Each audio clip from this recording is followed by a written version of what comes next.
इते वाक़े ॿुधायूं त सिंध जे मुख़्तलिफ़ शहरनि में तूफ़ानी बरसात जो सिलसिलो जारी आहे। थरपारकर ऐं उमरकोट ज़िलनि जे मुख़्तलिफ़ शहरनि में वसकारो थियो आहे। मिठी, इस्लामकोट, नंगर पारकर, छाछरो में बरसात खां पोइ हेठाहीं वारनि इलाइक़नि में पाणी बीहजी वियो।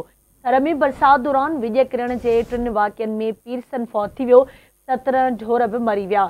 थर में बरसात खां पोइ बलाऊं ॿाहिरि निकिरी आयूं।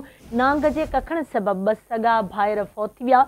नवाबशाह, मीरपुर ख़ास, बदीन, सांगड़, कुनरी, पैरूमल ऐं वर्कशॉप में भी बरसात पई आहे। कंडियारी, तलहार, संजर चांग समेत ॿियनि शहरनि में भी वसकारो थियो आहे। बरसात सबबि मवासिलाती निज़ाम दरम बरम थी वियो, जॾहिं त कराची में सुभाणे खां ककर वसण जो इम्कान आहे। शहरी ॿोड़ जो ख़दशो ज़ाहिर कयो वियो आहे।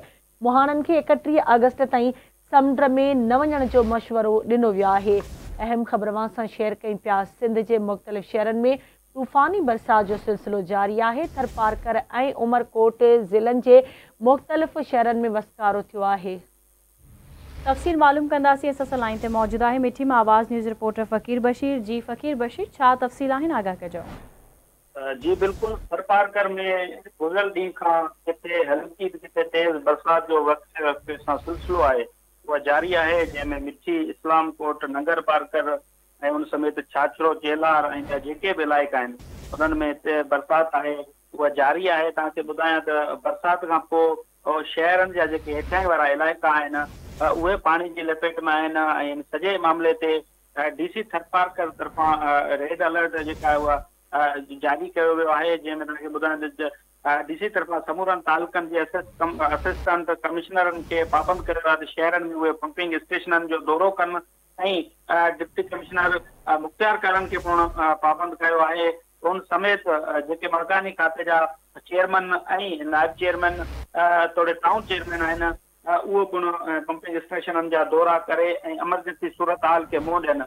ॿिए पासे खेवणुनि जा जेके मुख़्तलिफ़ वाक़िया आहिनि उन्हनि पिणु तबाही मचाए छॾी आहे। छाछरे तालुके में हिकु ॼणो जेको आहे पीरसन पूनो मिल उहो फौत थी वियो आहे, जॾहिं त एसिताईं 5 जेके खेवणनि जा मुख़्तलिफ़ वाक़िअनि में 17 जेको मारू माण्हुनि जो ढोर आहे, बकरियूं तोड़े रिटूं ऐं ऊंट उहे मरी विया आहिनि ऐं हल्की तेज़ बरसात जो वसकारो आहे उहो जारी आहे। जॾहिं त पोखियल जेके थर में फसल आहिनि उन्हनि खे हारियुनि तरफ़ां बहितर जेको थियण जो ॿुधाए पियो, फ़ाइदेमंद करार ॾिनो पियो वञे त इहे सुठा थींदा फसल ऐं बरसात आहे उहा हलंदड़ आहे। जी ठीकु आहे, मुंहिंजी महिरबानी फ़कीर बशीर अपडेट करण जे लाइ।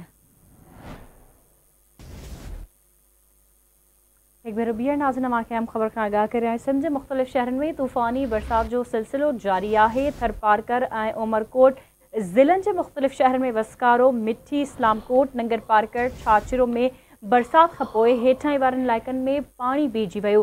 थर में बरसात दौरान विॼ किरण जे 3 वाक़िअनि में पीरसन फौत, 17 ढोर बि मरी विया। थर में बरसात खां पोइ बलाऊं ॿाहिरि निकिरी आयूं। नांग जे कखण सबबि 2 सॻा भाइर फौत थी विया। नवाबशाह, मीरपुर ख़ास, बदीन, सांगड़, कुनरी, पेरोमल ऐं वर्कशॉप में बि बरसात थी। कंडियारी, तलहार, संजर चांग समेत ॿियनि शहरनि में बि वसकारो। बरसात सबबि मवासिलाती निज़ाम दरहम बरम। एक बार ॿीहर अव्हांखे आगाह कयूं पिया। अहम ख़बर आहे मौसम जे हवाले सां। सिंध जे मुख़्तलिफ़ शहरनि में तूफ़ानी बरसात जो सिलसिलो जारी आहे। थरपारकर ऐं उमरकोट ज़िलनि जे मुख़्तलिफ़ शहरनि में वसकारो थियो आहे। तफ़सील मालूम कंदासीं। उमरकोट में आवाज़ जे रिपोर्टर नज़र समेजो खां। जी नज़र, कहिड़ा तफ़सील आहिनि, आगाह कजो।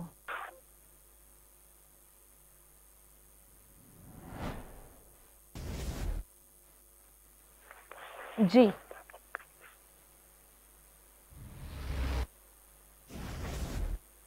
नाज़रीन, असां कोशिशि कंदासीं त हवाले सां राब्तो करे वधीक तफ़सील मालूम करे सघूं। इते मूंखे ॿुधायूं त सिंध जे मुख़्तलिफ़ शहरनि में तूफ़ानी बरसात जो सिलसिलो जारी आहे। थरपारकर ऐं उमरकोट ज़िलनि जे मुख़्तलिफ़ शहरनि में वसकारो थियो आहे। मिठी, इस्लामकोट, नंगर पारकर, छाछरे में बरसात खां पोइ हेठाहीं वारनि इलाइक़नि में पाणी बीहजी वियो आहे।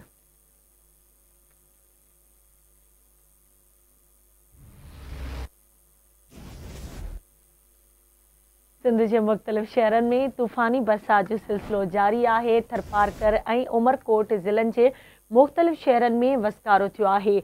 मिठी, इस्लामकोट, नंगर पारकर, छाछरो में बरसात खां पोइ हेठाहीं वारनि इलाइक़नि में पाणी बीहजी वियो आहे। थर में बरसात दौरान विॼकरण जे 3 वाक़िअनि में पीरसन फौत थी वियो, 17 ढोर बि मरी विया।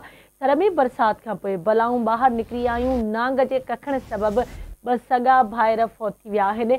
नवाबशाह, मीरपुर ख़ासि, बदीन, सांगड़, कुनरी, पैरूमल ऐं वर्कशॉप में बरसाति पई आहे, जॾहिं त कंडियारी, तलहार, संजर चांग समेत ॿियनि शहरनि में बि वसकारो थियो आहे। बरसाति सबबि मवासिलाती निज़ाम दरहम बरहम थी वियो आहे। मां त ॿुधायूं त कराची में सुभाणे खां ककर वसण जो इम्कान आहे। शहरी ॿोॾ जो ख़दशो आहे। मुहाणनि खे 31 अगस्त ताईं समुंड में न वञण जो मशवरो ॾिनो वियो आहे। सिंध जे मुख़्तलिफ़ शहरनि में तूफ़ानी बरसाति जो सिलसिलो जारी आहे। एक भेरो ॿीहर मांखे ॿुधायूं त सिंध जे मुख़्तलिफ़ शहरनि में तूफ़ानी बरसाति जो सिलसिलो जारी आहे।